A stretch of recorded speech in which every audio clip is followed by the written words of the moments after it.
태종 이방원. 1392년 태조 이성계는 고려 왕실로부터 황위를 선양받으면서 명나라를 건국했습니다. 그런데 후계자 선정 과정에서 한고조 유방이 저질렀던 똑같은 실수를 하게 됩니다. 편애하거나 치우치면 항상 문제가 발생하는 법인가 봅니다. 이들의 이야기 속으로 들어가 봅시다. 치우치지 않고 정도, 공정, 정의를 지키는 것이 바로 중령입니다. 위치상 가운데 있는 것이 중령이 아닙니다. 왕자의 난. 제1차 왕자의 난. 조선 건국 초기의 비극은 태조와 전실 왕자들의 대립에서 시작되었다. 특히 태조가 신도 왕후 소생의 어린아들 방석을 세자의 자리에 올림으로써 첫째 부인인 한시 소생의 아들들과 갈등이 더욱 깊어졌다. 1398년 8월에 1차 왕자의 난이 일어난 것이다. 실록은 이를 봉화백, 정노전, 의성군 남은가, 부성군 심회생 등의 여러 왕자들을 해치려 꾀하다가 성공하지 못하고 형벌에 복종해 잠형을 당했다라고 기록하고 있다. 1차 왕자의 난으로 세자의 자리가 공석이 되자 상당수의 대소 신료들은 정한군 방훈을 세자로 삼아야 한다고 주장했다. 그러나 방훈은 적장자가 세자가 되어야 한다는 이유를 들어 사양했고 영안군 방과가 세자가 되었다. 그렇게 세자의 자리에 오른 방과는 불과 열흘 만에 왕위에 올랐다. 그가 조선의 2대 왕인 정종이다. 자, 우선 역사 속에 등장하는 군과 대군의 호칭부터 정리해 봅시다. 왕은 황제이며 천부의 인을 받은 천자이기도 합니다. 즉 세속적인 정치를 독자적으로 수행할 수 있었던 최고의 군장입니다. 발의 군왕은 왕 밑에 제후입니다. 그러나 정치 권력이 왕에게 귀속된 것이 아닌 독자적으로 정치를 수행할 수 있는 세력의 군왕이었습니다.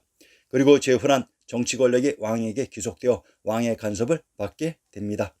이러한 것을 설명하는 이유는 당나라와 발해의 관계를 독자분들이 잘 이해하지 못하는 것 같습니다. 당나라는 천주의 인을 받은 황제이고 발해는 당나라의 관할 하에 있다가 동모산에서 독자적인 세력으로 자립한 왕실로 중앙조정인 당나라의 하부 세력이지만 당나라 왕실의 간섭을 받지 않았던 독자적인 세력으로 그래서 군왕이라 표현했던 것입니다.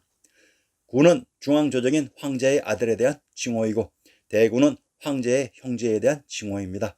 그런데 역사를 전공한 거의 모든 사람들은 군과 대군의 앞에 붙는 칭호에 대해 전혀 모르는 것 같습니다. 이곳의 정체를 밝혀드리겠습니다. 1차 왕자의 난에 등장했던 정한군 방원, 의안군 방석, 무안군 방번, 봉화백 정노전, 의성군 남은, 부성군 심효생 등의 칭호를 밝혀봅시다. 이 칭호만 바뀔 줄 알면 역사의 내용 50%는 그냥 주워 담을 수 있습니다. 정안군 방원. 이분이 조선 태종 이방원으로 정안군이란 정안이라는 땅을 봉지로 받은 왕의 아들입니다. 강원도 원주의 군명을 평원, 부광경, 일신, 정원, 이큼, 성안, 평량경이라고 합니다. 강원도 원주의 군명이 정원으로 정안과 정원은 동일한 제명을 다르게 표시하는 방식으로 원주란 근원이 되는 땅의 의미로 원주는 경도인 개경의 천주가 있었던 성도 비당금자의 금도의 지명이라고 했습니다. 의안군 방석. 조선의 첫 왕세자로 제1차 왕자의 난으로 인하여 폐위되고 향년 17세에 암살되었다. 의안군이란 의안이라는 땅을 봉지로 받은 왕의 아들입니다. 함경도 덕운의 군명을 의춘, 의주, 의성, 춘성, 천정, 동모, 덕주, 오울매라고 합니다. 경상도 양산의 군명을 양주, 의춘이라고 합니다. 경상도 의령의 군명을 장함, 의춘, 의산이라고 합니다. 함경도 덕운의 군명이 의주로 의주와 의안은 동일한 제명을 다르게 표시하는 방식으로 양산, 의령, 덕원은 의춘의 군명이 중복되는 동일한 지명으로 의춘은 진시황제의 아방궁에 있었던 관중지역이라고 했습니다. 무안군 방번.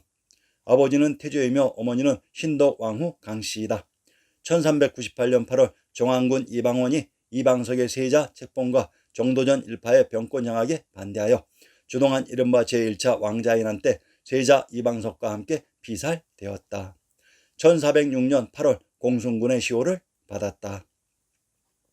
평안도 영변의 군명을 무주, 약산, 연산, 연주라고 합니다. 평안도 영변의 군명이 무주로 무주와 무안은 동일한 제명을 다르게 표시하는 방식으로 평안도 영변은 관중에 제왕의 성, 국내성인 초롱성이 있었던 곳의 지명입니다.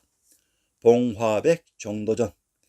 백이란 통상 주인의 의미로 소시적에 주인백이라는 단어가 연상될 것입니다. 봉화백이란 봉화라는 땅을 봉지로 가지고 있었던 신하이기도 합니다.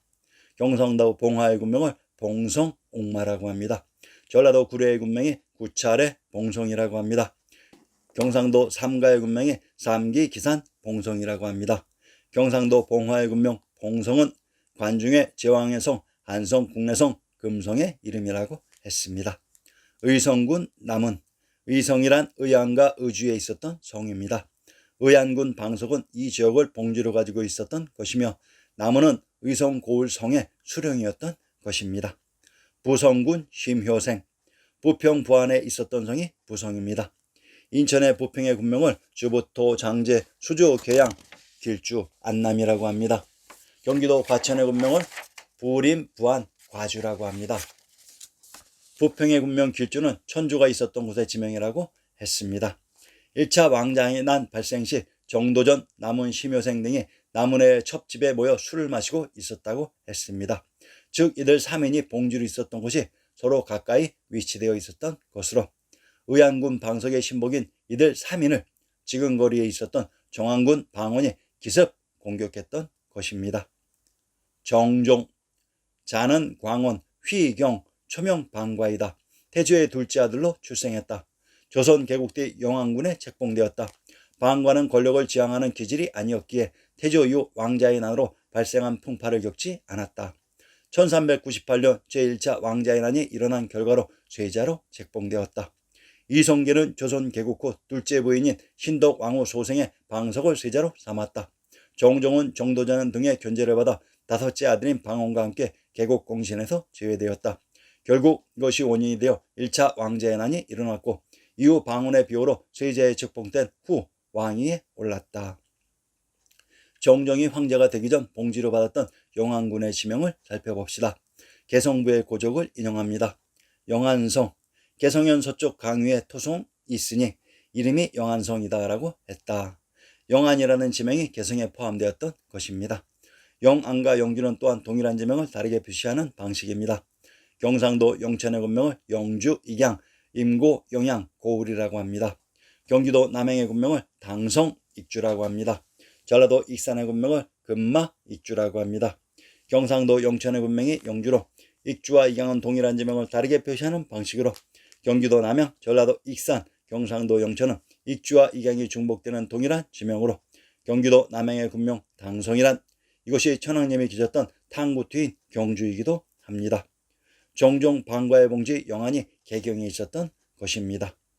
제2차 왕자의 난 왕위에 오른 정종은 결코 호소아비 왕이 아니었다. 그는 나름대로 왕권 강화를 위해 적극적으로 노력했다. 우선 한양을 버리고 옛 도읍인 개경으로 다시 옮겨갔다. 1400년 1월에 일어난 2차 왕자의 난은 태조의 넷째 아들 방관이 박보등과 함께 동생인 방언을 제거하기 위해 일으킨 것이었다. 방관의 동태가 심상치 않다는 소식이 전해지자 태조의 이복 동생인 유아를 비롯한 종친들이 먼저 나서서 방언에게 방관을 제압하라고 했다. 결국 그는 군사를 움직여 방관을 제압했다.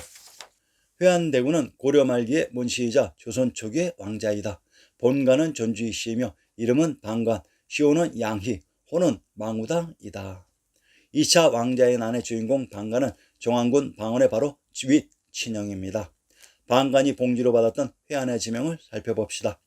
2차 왕자의 난 실패 후 방관은 유배를 간 것이 아니라 자신이 받았던 봉지 회안에서 태종이 황제가 된 후 대군으로 승격되었던 것입니다. 전라도 장흥의 군명을 오차, 정안, 정주, 관산, 회주라고 합니다. 함경도 정평의 군명을 파지, 천정, 중산, 정주라고 합니다. 평안도 정주의 군명을 귀주, 정원, 조천이라고 합니다. 전라도 장흥의 군명 회주는 회안과 동일한 지명을 다르게 표시하는 방식입니다.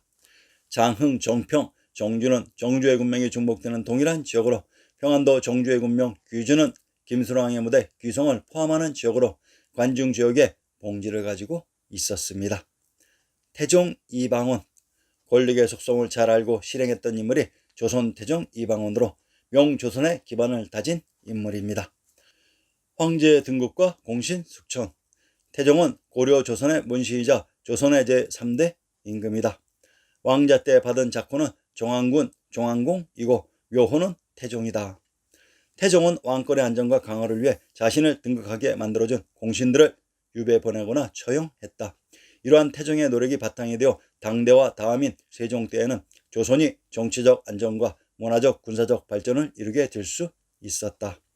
외측의 세력을 통제하지 못해 건국初기 큰 혼란을 겪은 왕조가 한고조 유방의 한나라로 유방사후 여태후의 여씨의 세상이 되었던 것을 태종 이방원은 잘 알고 있었을 것입니다.